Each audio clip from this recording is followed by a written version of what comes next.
Reverend Peter, I gotta talk to you. Last night I had sex with a teenage blonde and her mother. Well, it's quite a story, Quagmire, but my church doesn't have confession, so there's really no reason for you to tell me. Are you kidding? I'm telling everybody. Giggity goo ga! Hey, you ever accidentally masturbate to young pictures of your mom? Who the starts a conversation like that? I just sat down. Well, hello, Liz. Forgive me for pointing. Quick, I need to borrow your car. I've got a bar mitzvah to stop. No problem. Let me grab my keys.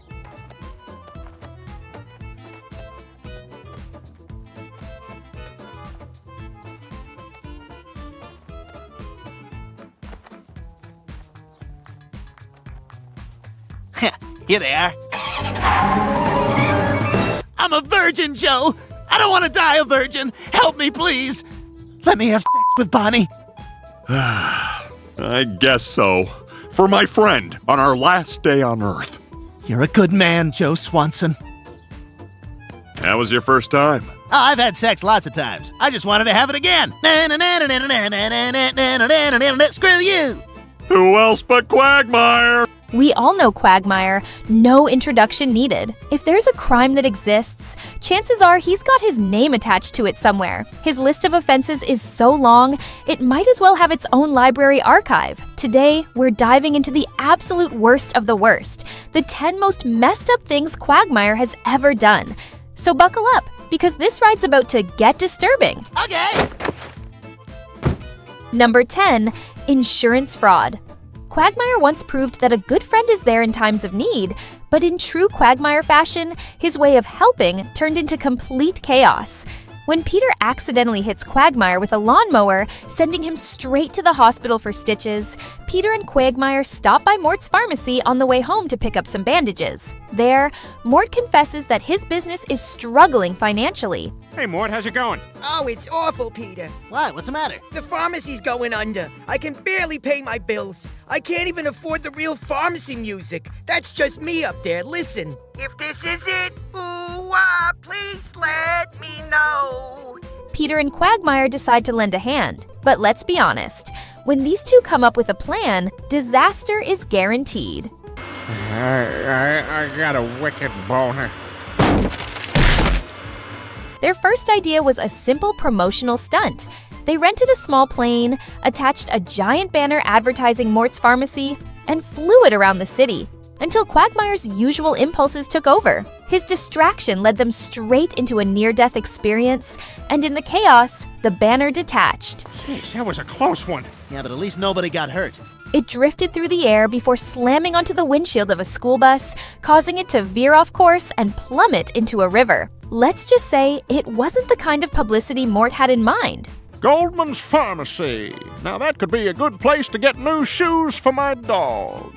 With their first plan literally sinking, they moved on to a second, even worse idea. Well, and I say, screw the bastards. Let's burn the place down. Somehow, their plan worked. The fire was ruled an accident caused by a short circuit, and the insurance company paid up. Okay, well, I'm sorry for your loss, but the good news is your insurance will be covering all of your damages.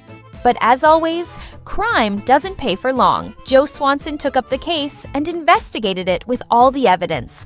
Thanks to Peter's big mouth, all three of them ended up in jail. A pocket dial voicemail from Peter on the night of the fire. Oh my God, look at that fire we started, Quagmire and Mort. You know who I don't miss is Joe. That's a piece of evidence that hurts all of us. But let's not forget the bigger picture. Beyond the fraud, Quagmire was at the center of that disastrous bridge incident. Whether you call it reckless endangerment or mass murder, one thing's for sure. He's lucky if insurance fraud is the only thing he gets locked up for. Peter, what's going on? Is it true? Did you really burn down Mort's pharmacy? Hi, Lois. Hi. Number 9, faking his own death. Who would have thought this lifelong bachelor would ever settle down? I mean, come on. It's Quagmire we're talking about. When Peter hires a maid named Joan for a week, on her last day, Peter decides to make the most of it. So you'll hang on to that? Yeah, sure. This is weird. Am I supposed to eat this? Sorry, Meg. But while everyone else is just there for the show, Quagmire has an entirely different reaction. He takes one look at Joan and falls head over heels. Hey, Quagmire, is that a banana in your pocket or a erection in your pocket? Without wasting time, Quagmire asks Joan out. And before you know it, their date turns into a full-blown musical romance montage. The next thing we see, he's down on one knee at the beach, popping the question. Will you marry me? Of course I will. Nothing would make me happier than to be Mrs. Quagmire. Soon after, they're officially husband and wife. But just when it looks like Quagmire has turned over a new leaf, reality, or rather Lois's cleavage, snaps him out of it. Panic sets in as he realizes the massive mistake he's made. With no way out, Quagmire comes up with the only plan he can, faking his own death. They stage a death video so bad it looks more like a failed comedy skit. When that plan flops, Quagmire takes matters into his own hands and dramatically dies right in front of Joan. Heart attack! Glenn, sweetheart, is he all right? No, he's dead. I can tell I'm a cop. A full funeral is held in his honor, with Quagmire lying in the coffin, ready to be sealed in cement for good. Just before the grave is permanently closed, Peter steps in at the last second and stops the funeral, saving Quagmire from a very real death. Zombie! But someone had to go that day, and it ended up being Joan Quagmire.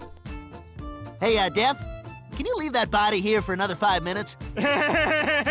That's Quagmire! Number 8, Quagmire's Revenge. They say revenge is a dish best served cold, and Quagmire made sure Peter got a taste of it, whether he liked it or not. It all started when Peter, Quagmire, and Joe went on a hunting trip. In typical Peter fashion, he decided to prove his gun was on safety by shooting Quagmire in the arm. What followed was an all-out argument. Now this is a gun without a safety. Quite the difference, huh? Damn it, Peter, you son of a bitch, you shot me! And poor Joe found himself caught in the middle, forced to pick a side. He chose Quagmire, leaving Peter completely abandoned. And when we say abandoned, we mean completely. Even his own shadow ditched him and joined Quagmire's side. Well, looks like it's just you and me, Shadow. Feeling guilty, Peter decided to make amends the only way he knew how, by offering Quagmire a chance to shoot him back in the arm. In Peter's mind, Quagmire should have gracefully declined and forgiven him on the spot. But Quagmire wasn't about to let it slide. He forced Peter to hand him the gun. Look, I was trying to do the I decent put that thing. bullet in your Fucking arm, see Peter. a movie. Ah, son of a bitch! It's over. We're all friends again. That should have been the end of it. But Quagmire wasn't satisfied. Instead of stopping there, he took things to another level and shot Peter in the head, leaving him with permanent cognitive damage. Have I told you that we're all friends again? Yes, Peter, we were just talking about it. You're gonna take me to the zoo and roll me around. For Peter, it was a clear case of tit for tat. But for Quagmire, he turned a simple act of revenge into something far worse. Nothing got settled. You shot him. I'm the one who has to shoot him. Number 7, cheating with best friend's wife. There's an old saying, who needs enemies when you have friends? And if anyone proves that true, it's Quagmire. When Peter invites the gang for a day out on his boat, everything seems normal, until Quagmire, while fishing, accidentally launches a fish straight into Loretta's chest. Or, well, whatever you want to call it. That moment somehow sparks something unexpected, and before long, an affair is brewing. Well, we'll, have to do this again sometime. You name the time and the place, little Nick. Huh?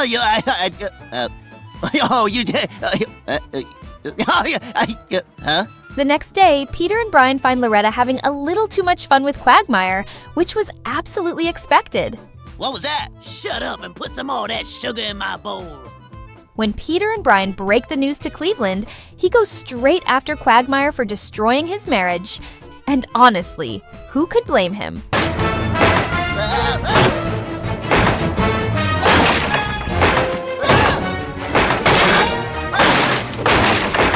The betrayal ran deep. In the end, Cleveland forgives him. But let's be real, after something like that, no one should ever trust Quagmire with anything. Not with friends, not with relationships, and definitely not with children. Number 6, Quagmire's perfect date. When Tom Tucker announces that The Bachelorette is coming to Quahog in search of male contestants, there's really only one person who would jump at the chance. Oh, hey, Brian. I gotta get on that show. Come on, I'll do anything. Anything? Nope, none in here either. Okay, good. So can I be on The Bachelorette? Yeah, good night. The very first thing we see, Quagmire caught with his pants down, doing God knows what. Giggity, giggity, giggity, giggity, giggity, giggity. Dude, put your pants on! Shut up! But things take an even darker turn when he lands a private date with the show's host, Brooke Roberts. Instead of enjoying a normal, romantic evening like a decent human being, Quagmire does what Quagmire does best. He drugs her, hoping to take full advantage of the situation. Fortunately, there's one major flaw in his plan. He forgot that the entire world is watching. I guess your date's over. Good night, Brooke. Thanks for a lovely evening.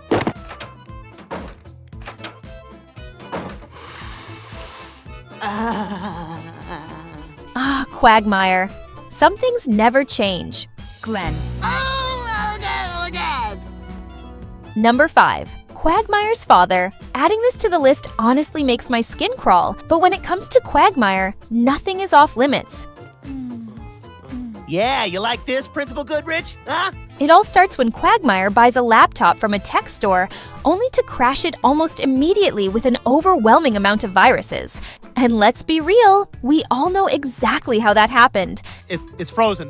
Oh my god, it crashed. The whole thing just crashed. Jeez, Quagmire, calm down. We'll figure it out. No, Peter, the whole thing's fried. I can't even. Oh, damn it! What the hell? Hey, you clicked accept.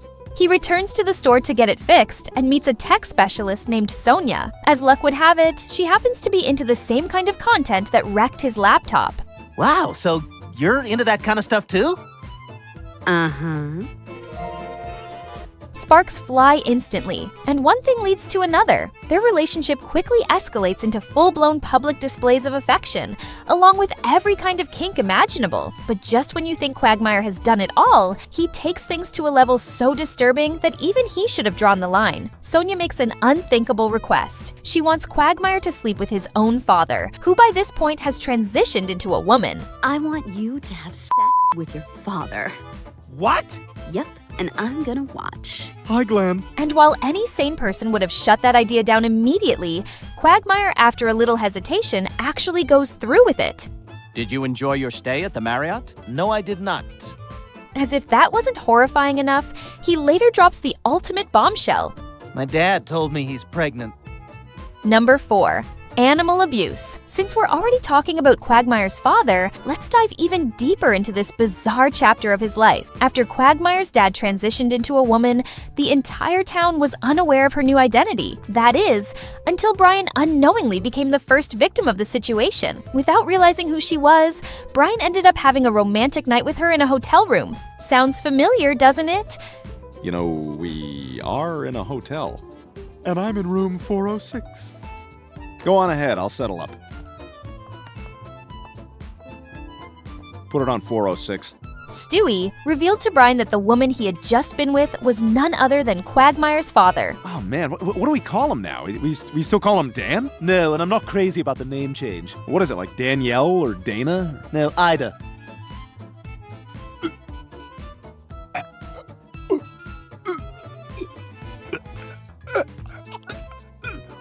Meanwhile, on the other side of town, Quagmire's dad, now identifying as Ida, expressed newfound feelings for Brian, believing she had finally found love. Oh my god, Glenn, he's amazing. I couldn't be happier. Really? What's his name? When he finally tracked him down, hiding under a bed like a terrified mutt, Quagmire showed no mercy. He dragged Brian out and gave him the beating of a lifetime, leaving him bruised and barely standing. Hey. I your dad. While many would argue Brian had it coming, there's no denying one simple fact. Quagmire, in his rage, just assaulted an animal. And legally speaking, that's a serious felony. You know what? You're just jealous because I found a real woman. Number 3, lost daughter. This world is full of people, but somehow an alarming number of them seem to be connected to Quagmire.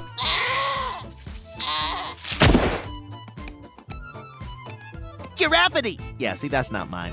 As always, he meets a woman, turns on the charm, and before you know it, he's asking her to dance. One thing leads to another, and soon they're heading to a hotel for some of Quagmire's usual business. But this time, he almost made the biggest mistake of his life. Just as things are about to get started, the woman casually drops a single word, giggity. Wait, did you just say giggity? Yeah, sorry. Sometimes I just blurt that out when I get excited. Acting purely on instinct, he conducts an on-the-spot DNA test, and it's confirmed. She's his daughter. What is it, Glenn? What's wrong? You're my daughter! Oh my god! Quagmire unknowingly hit on, danced with, and nearly hooked up with his own flesh and blood. If there was ever a moment to reassess his life choices, this was it. What a mess. What a shame. What a Quagmire. Okay, I gotta go. I'm taking Courtney to her first WNBA game. I got courtside seats. They're way in the back, but I'm sitting next to Courtney. I got dad jokes now. See ya, friends. Number 2, hitting on best friend's daughter. Quagmire has already betrayed Cleveland, and now it's Peter's turn. And no, not with Lois, with Meg. Did you have sex with my daughter? What? Come on, Peter. Did you have sex with my daughter? Peter, trust me, it's not happening. At this point, it's safe to say this guy really can't be trusted around anyone, especially kids. Hey, where's that pinky going, huh? Where's he going? What's he doing? Get back here. There you go. When Meg turns 18, her birthday party is about as depressing as expected. No one shows up except him, Quagmire. Well, Peter, a little birdie told me that today is Meg's birthday. You giving me credit? Yeah, I just told him. I'm the one who told him. And trust me, he wasn't there for the cake. What starts as some unsettling flirtation quickly escalates. He begins texting Meg. Weird messages, ones no grown man should ever be sending to an 18-year-old. Somehow, he even manages to take her on a date, sitting through a whole movie just to get closer to her. But the real nightmare begins when he lures Meg to his secluded cabin. Oh, good luck to them. Peter! Oh, right, let's go. There, he fully indulges in his twisted fantasy, preparing to make his final move. And if things had gone any further, who knows what would have happened? Fortunately, Peter, of all people, comes through at the last moment and rescues Meg from an unspeakable fate. Meg, get in the car. We're going home. I'm not going home. I'm 18 and you can't tell me what to do anymore. Meg, I'm only going to say this once. You may be an adult, but you're still my daughter. And it's my job to protect you from errant wieners. So I don't care how old you are, you're going to do what I say and get in the damn car. Yes, Daddy. It's not often Peter gets to be the hero, but this time, he actually did something right. As for Quagmire, looks like he'll have to wait a few more seasons before taking another shot. If you ever touch my daughter again, I will cut your thing off and feed it to Brian. Okay. And Peter and I get this cabin for 1 week and a month. Do you understand me? Yes, ma'am. Peter, I got us the cabin! Number 1, keeping slaves. Quagmire is many things. An addict, an offender, a liar, but apparently we can add slave owner to that list as well. And let's be honest, we all know these slaves weren't brought in to do housework. The horrifying truth comes out when Peter accidentally backs his truck into Quagmire's car, popping open the trunk and revealing something no one was ready to see.